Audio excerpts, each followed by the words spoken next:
Assalamualaikum warahmatullahi wabarakatuh.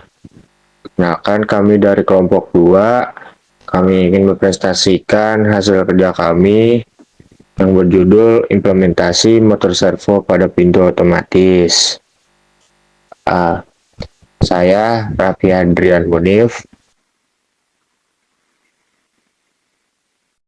Saya Muhammad Brilian Krisnadi.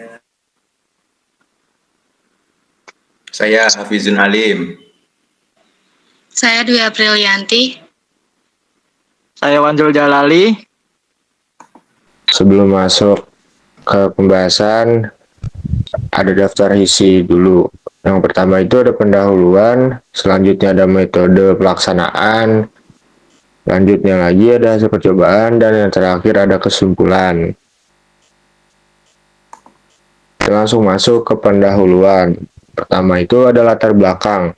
Di zaman modern ini, perkembangan ilmu pengetahuan dan teknologi selalu terintegrasi dengan perkembangan peradaban manusia. Beberapa dekade terakhir, perkembangan dari ilmu pengetahuan dan teknologi, khususnya teknologi dan pengetahuan di bidang elektronika, telah begitu pesat perkembangannya.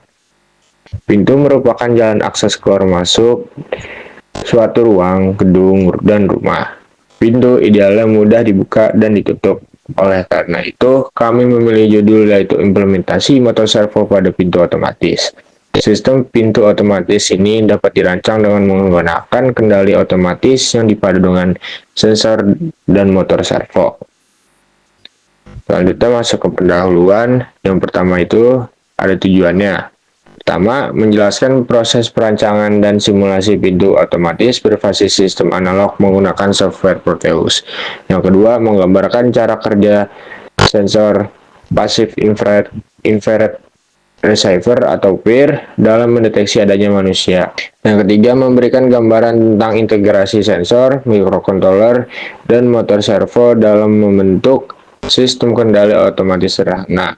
Selanjutnya ada manfaatnya. Yang pertama, menambah wawasan tentang konsep dasar penerapan pintu otomatis berbasis analog. Yang kedua, memberikan pemahaman tentang penggunaan komponen seperti sensor PIR, microcontroller, dan motor servo dalam kendali motor. Yang ketiga itu melatih perancangan dan mensimulasikan dengan software Proteus. Yang keempat, melatih kemampuan analisis dan pemecahan masalah melalui pendekatan simulasi rangkaian elektronik. Ya, selanjutnya saya di sini akan menjelaskan tentang teori pendukung. Pintu otomatis adalah jenis pintu yang dirancang untuk membuka dan menutup secara otomatis tanpa perlu dorongan atau tarikan manual. Mekanisme pintu ini biasanya menggunakan sensor gerak, sensor tekanan, atau remote control untuk mendeteksi keberadaan orang atau objek. Kemudian, mengaktifkan motor listrik yang menggerakkan pintu. Pintu otomatis banyak digunakan di tempat-tempat seperti pusat perbelanjaan, gedung perkantoran, rumah sakit, dan hotel, karena memudahkan akses, meningkatkan kenyamanan, dan mendukung keamanan serta efisiensi. Selanjutnya ada metode pelaksanaan. Sensor PIR, salah satunya itu kita menggunakan sensor PIR. Sensor PIR adalah sensor yang digunakan untuk mendeteksi pergerakan berdasarkan perubahan radiasi inframerah yang dipancarkan oleh objek yang memiliki suhu seperti tubuh manusia. Sensor ini bekerja dengan menangkap energi panas dalam bentuk sinyal inframerah yang tidak terlihat oleh mata manusia.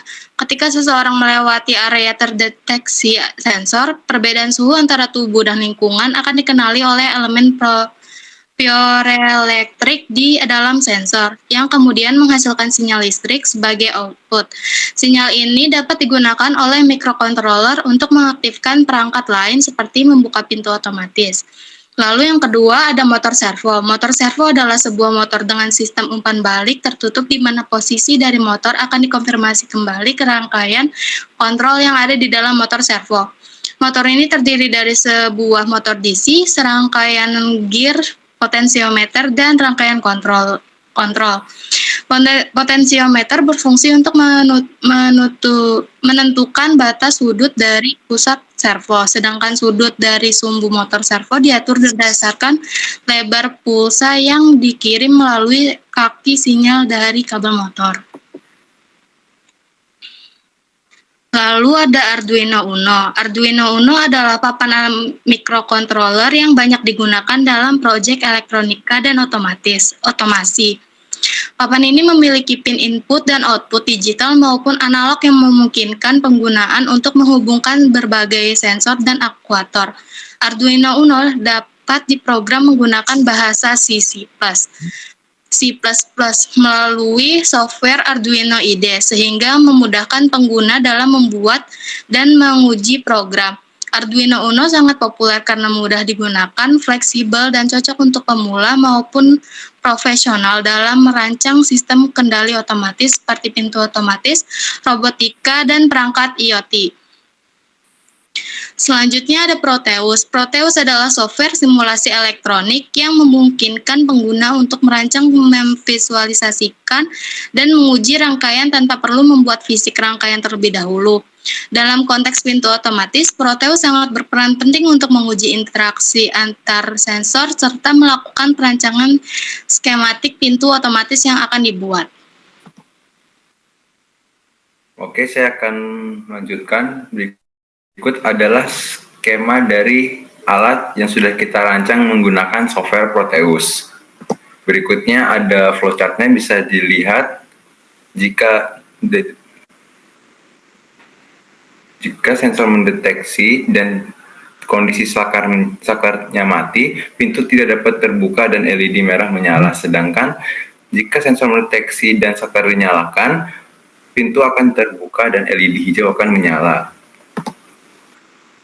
Kemudian ada hasil percobaan. Hasil percobaan yang pertama, kondisi switch yang kita tidak sambungkan dan sensor tidak mendeteksi manusia. Di situ bisa dilihat pada LCD-nya switch-nya off dan pintu tertutup. Kemudian kondisi switch yang masih tidak tersambung dan sensornya mendeteksi manusia masih sama, yaitu switch-nya off dan pintunya tertutup. Kemudian kondisi switch-nya yang kita sambung tapi sensornya tidak mendeteksi manusia, itu bisa kita lihat pintu tertutup dan LED merah menyala. Sedang yang terakhir, kondisi switch yang terhubung dan sensornya mendeteksi manusia, pintunya akan terbuka dan lampu hijau akan menyala.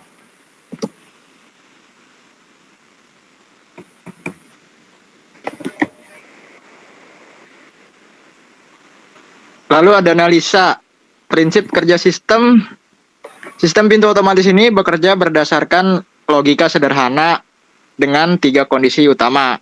Yaitu yang pertama, saat switch mati, maka pintu akan terkunci secara otomatis, meskipun sensor mendeteksi adanya manusia dan diikuti oleh indikator berupa LED merah yang menyala, serta LCD yang menampilkan kalimat switch off, pintu tertutup. Lalu yang kedua, saat switch dinyalakan, maka pintu dapat beroperasi secara otomatis.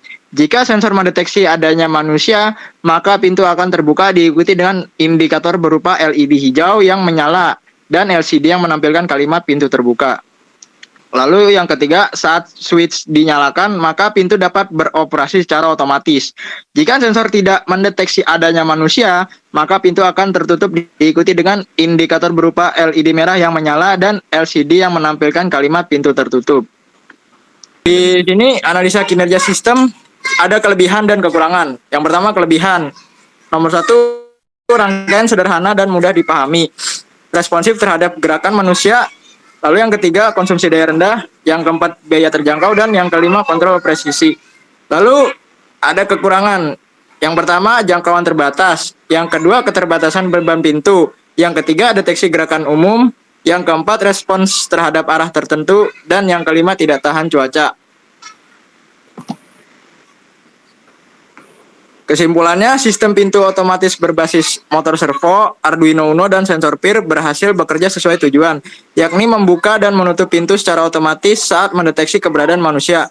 Keunggulan sistem ini terletak pada kesederhanaan rangkaian, konsumsi daya rendah, biaya terjangkau, dan kemudahan simulasi dengan Proteus.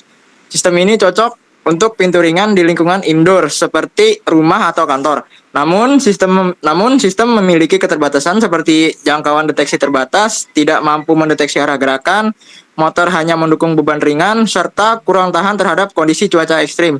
Pengembangan lebih lanjut diperlukan untuk meningkatkan keandalan sistem. Terima kasih, sekian penjelasan dari kelompok 2, kelompok kami. Wassalamualaikum warahmatullahi wabarakatuh.